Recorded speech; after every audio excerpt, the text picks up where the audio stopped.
Hey everyone, and welcome to the Boost Your Biology podcast. My name is Lucas, and I'm the founder of Ergogenic Health. Together in this podcast series, we will go underground to explore cutting-edge health and human performance insights that you simply cannot search on Google to help you upgrade your existence. So, without any further ado, let's jump into today's episode.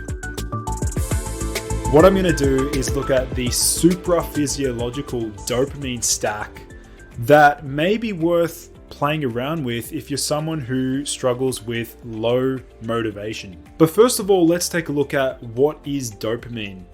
So you've probably heard me talk quite a lot around the functions of dopamine and some of the various roles that it plays in terms of influencing our behavior, our motivation. And the key point to understand is that dopamine is all about seeking more. Now, that can be seeking out a particular goal that's going to lead to a reward, or in general, it just provides, us with that ability to persist and strive towards our goal.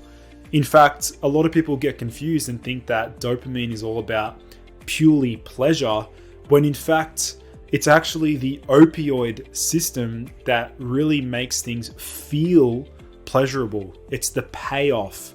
The payoff is actually the opioid system, not so much the dopamine system. The dopamine system is more about goal-oriented behavior. So we can see here how that's clearly relevant to most people right now who are struggling to, start tasks or complete tasks, or they just don't have the discipline to actually make leeway with some of the things that they've been putting off. So ultimately, let's take a look at the superhuman, supraphysiological dopamine stack. Now, the first nootropic in this stack is Thiamax or TTFD. All of these ingredients, I will be leaving links down below so that you can purchase them. So the first ingredient is a special type of vitamin B1, and we're looking at a dosage of around 50 milligrams. Now, this particular type of B1 does a great job at activating the dopaminergic system, and it also has been shown to activate the dopamine D1 receptors, which has been shown to increase locomotive behavior, which is activity levels in general. So vitamin B1 at 50 milligrams, that's also accompanied with 9-methyl-beta-carboline or 9-MBC. I've done a video on my channel talking about the benefits of 9-MBC.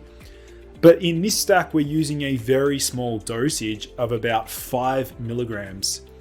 Usually you'll see people use between 15 to 30 milligrams. However, when we're building out these stacks, we need to factor in synergistic actions, similar mechanisms of action, the role that they play, the function that they serve, how they work, and also some of the downfalls as well. So my rationale behind using 5 milligrams of 9-MBC is that it has been shown to sort of regenerate dopamine neurons, and has also been shown to increase the sensitivity to stimulants.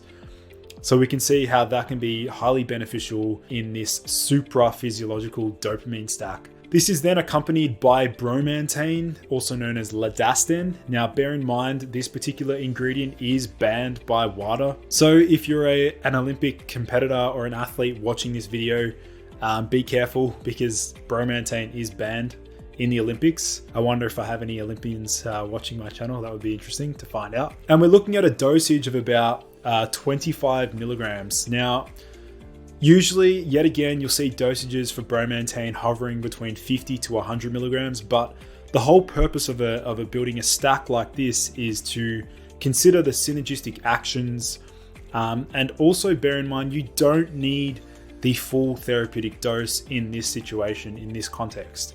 And again, it's also very individualized.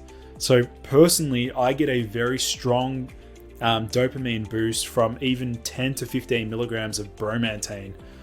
And so my rationale behind using bromantane is because it increases tyrosine hydroxylase expression, and it also enhances vigor and drive. So that's one key aspect there. The next ingredient we have on the list for the supraphysiological dopamine stack is cordyceps mushroom extract. And we're looking at a dosage of around 500 milligrams.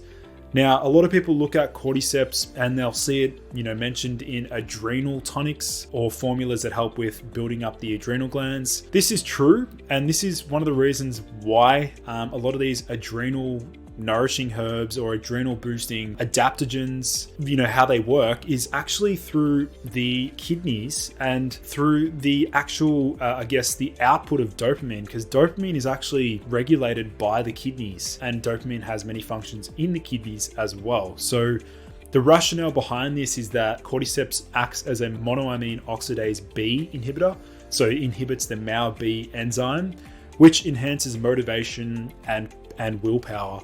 Next up, we have L-phenylalanine, which is the essential amino acid. Tyrosine is not, whereas L-phenylalanine is an essential amino acid, which means that the body actually requires this amino acid from our diet or through supplementation. But the advantage of using just straight L-phenylalanine over consuming phenylalanine-rich foods is that we don't have any competing amino acids, and therefore the effects of phenylalanine are more pronounced and more potent when used in isolation. And bear in mind, because we're increasing the tyrosine hydroxylase enzyme, we need to build up with the substrates, which is, tyrosine, because we're going to be ramping up that enzyme. So L-phenylalanine is a good substrate to help to build up more dopamine. And then finally, we have babchi seeds or Soralia corifolia. Now, these are basically traditional Chinese, or actually Ayurvedic seeds that are used for weird skin disorders and also depression. And with the actual seeds, you chew about 2 to 3 of these seeds, and from that we'll get a potent DAT inhibiting effect and also a MAO-B inhibitory action as well.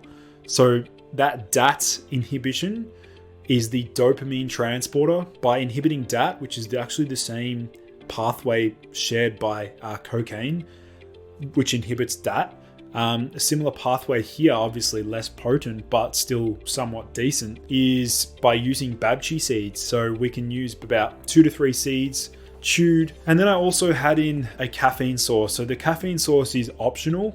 I guess majority of my listeners here probably drink coffee.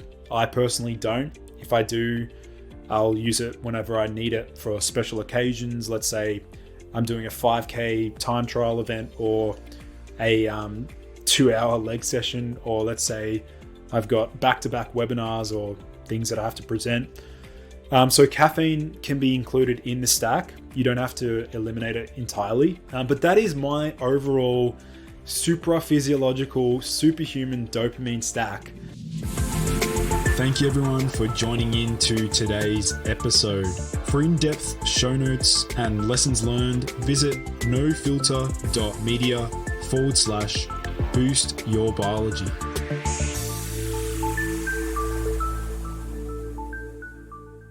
This has been a No Filter Media production. Say what you want.